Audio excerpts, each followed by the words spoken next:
just a short while after the father was killed. Also, there was some word through the grapevine that the elder Mr. Talley had been known to knock his wife around over the years, and maybe to strike Mitchell, too. That could go to motive, at least on the father's death, Cohen added. As to why he'd want to come back here and kill his poor mother, I wish to hell I knew. And then, of course, there's all of these. He showed me a shelf in the living room crowded with trophies and ribbons. They were all shooting awards, I saw. New Jersey Rifle and Pistol Club, Junior NRA, various 50 and 300-meter competitions, target skill awards. Most of them were first place, some second and third. The kid is an ace, Cohen said, some kind of prodigy or whatever, maybe also a little, simple. He pointed at a framed photo on one of the side tables. This is him maybe 10 years ago. We're looking for something more recent we can use. The boy in the picture looked to be about 16. He had a round face, almost cherubic, except for the dull look in his eyes and a half-assed attempt at a mustache. It was hard to imagine anyone taking him too seriously at that age.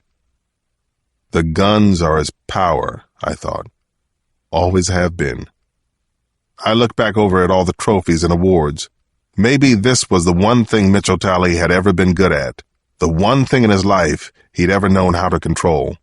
On the face of things, it seemed to make sense. When was he last seen around here? I asked. Did he ever come to visit? Cohen shrugged apologetically. We're still not sure. You're catching us right at the beginning of this thing, he said. We don't even have prints on the house yet. We just found the mother. You're lucky that you're here. Yeah, lucky me. I had the impression that the high profile on this sniper case was making people nervous around here, too. Everyone seemed to know who I was, and they were all giving me a wide berth. Don't worry about it. You aren't any further along than I would have expected, I told Cohen. But I do have some ideas about how we might handle things from here. Several things happened really fast in Brick Township, mostly because I needed them to. I worked my contacts with the Field Intelligence Group in Washington to get hold of the FIG coordinator up in the Newark field office. Because it was a Sunday night, and because we had sufficient reason to believe Mitchell Talley had crossed or would cross jurisdictional lines, we were able to get an immediate temporary felony warrant. Cohen would have 48 hours from there to secure an actual warrant signed and issued. In the meantime, Newark could get word out to law enforcement up and down the eastern seaboard right away. The idea for now was to leave off any mention of Stephen Hennessy or any accomplice at all. The warrant specified only that Mitchell Talley was being sought for questioning in the deaths of Bernice and Robert Talley. Wherever our presumed snipers were, I didn't want them knowing we'd connected any of this to D.C. until I had more information. Cohen agreed to give me some cover on that front. In the meantime, I got his people hooked up with Newark in the search for their suspect. Someone found a more recent snapshot in one of his mother's photo albums, and they used a scan of it for the local and regional BOLO, be on the lookout. Realistically speaking, no one expected Talley to be in the area. The larger effort was focused on looking at stolen car reports, monitoring transportation hubs, and tracking down surveillance tapes at area airports and bus and train stations. With luck, someone would be able to turn up an eyewitness, or maybe even a relevant piece of video somewhere. The closest thing to a lead so far had come from an elderly neighbor of Mrs. Talley's. She'd seen a sedan of some kind parked in front of the house a few nights ago, but couldn't say what kind it was, or what color, or even how long it had been there. For whatever that was worth, I forwarded the information down to Jerome Thurman, who had been tracking vehicle-related leads on the case for me from the start. By now, I was beginning to feel like I'd been away from D.C. for too long. Maybe Talley and Hennessy had no plans to return to Washington, if that's where they'd even come from in the first place. But I had to assume otherwise. For all I knew, they were already back there and planning their next hit. The minute I got things wrapped up with Detective Cohen, I was in the car and headed for home. And I was moving fast, using a siren all the way. At 8:30 the next morning, Colleen Brophy turned off of E Street and into the churchyard where I was waiting outside the True Press office. "Oh, God," she said when she saw me. "You again. Now what do you want?" "I wouldn't come if it wasn't important, Ms. Brophy. I'm well aware of how you feel about all this," I said. Still, after my long Sunday on the road, I was in no mood for tude, as Sampson likes to say. "How can I help you?" she asked, her sarcasm still intact, as if I have a choice. I showed her the picture of Mitchell Talley. "Have you ever seen this man?" "Oh, come on," she said right away. You think this is the guy who sent me those emails? I'll take that as a yes, thank you. When was the last time you saw him? Do you really need me to participate in this, she said. The trust I have with these people is so tenuous. I'm not trying to bust a shoplifter, Ms. Brophy. I understand, but it's the shoplifters I'm worried about. A lot of the homeless people I work with have to break the law from time to time just to get by. If any of them see me talking to you, this can stay a private conversation, I told her. Nobody has to know about it. That is, assuming we can get on with this. Do you know this man? After another long pause and a few more drags, she said, I guess it was last week. They picked up their papers on Wednesday like everyone else. They? I asked. Yeah, Mitch and his friend Danny. They're kind of like a... She stopped short then and turned slowly to look at me. It seemed maybe she just put two and two together about something. Or maybe I should say 1 and 1. Oh, God, she said. They're kind of like a team. They're the ones, aren't they? I could feel that mental click when something falls into place. Had I just found my Stephen Hennessy? What's Danny's last name? I asked her. I honestly don't know, she said. He's white, tall, and thin. He's got lots of stubble and kind of a... She waved her hand under her jaw. Like a sunken chin, I guess you could call it. He sort of leads Mitch around. And you say they pick up papers on Wednesday? She nodded. Sometimes they come back for more if they sell out, but I haven't seen them lately. I swear, I know this is serious now. I believe you, I said. Everything about her demeanor had changed. Now she looked more sad than anything. Any idea where I might look for the two of them? All over. Denny has this old white Suburban he drives around when he can get gas. I know they sleep in there sometimes. The Suburban was a dead end now, but I didn't say anything about it to Ms. Brophy. And you can try the shelters. There's a list of them in the back of the paper. She took a copy off the top of her stack and handed it to me. God, I hate myself for telling you all this. Don't, I said, and paid her $1 for the paper. You're doing the right thing.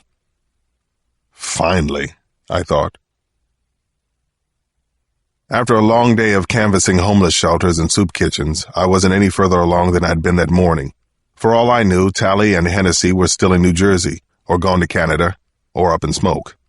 But when I went back to the office for some files to bring home, Jerome Thurman caught me at the elevator with some news. Alex, you headed out? I was, I said. Maybe not anymore. He held up a page from some kind of printout. I think maybe we've got something here. Could be good stuff. Normally Jerome works out of First District, but I'd gotten him a space in the auto theft unit down the hall where he could monitor vehicle leads for me. And by space, I meant a stack of crates in the records room where he could set up his laptop, but Jerome's never been a complainer. What he had was a list of hot license plate numbers from an NCIC database. One of the entries was circled in blue pen, NJ DCY 488. It's a Lexus ES reported stolen from an apartment complex in Collier's Mills, New Jersey, he said. That's like 2-3 miles down the road from where your white Suburban went into the water. I risked a half smile. Tell me there's more, Jerome, I said. There's more, right? Best part, actually. An LPR camera picked up the same plate number coming into long-term parking out at National on Saturday morning at 4:45. LPR stands for License Plate Reader. It uses optical scanning software to read the tag numbers on passing cars and then compares those numbers against lists of wanted and stolen vehicles. It's an amazing bit of technology, even if all the kinks haven't quite been worked out yet. Any reason we're just finding out about this now? I asked. That's well over 48 hours ago. What was the problem? The system isn't live at the airport, Jerome said. There's a manual download once a day, Monday to Friday. I just got this a few minutes ago. But bottom line, Alex, I'm guessing your little birdies came home to roost. I'm guessing you're right, I said, and turned back toward the office. Even before I got to my desk, though, my excitement started turning into something else. This was a double-edged sword, at best. Considering the heat on Tally and Hennessy right now, I couldn't imagine too many reasons why they'd come back to D.C. Chances were, if we didn't find at least one of them soon, some other fox in the henhouse was going to get a bullet in the brain. Nothing like a little pressure to help you do your best work, right? It was just after midnight when Denny approached the black Lincoln town car parked on Vermont Avenue and got in. The man he knew only as Zachary was waiting for him.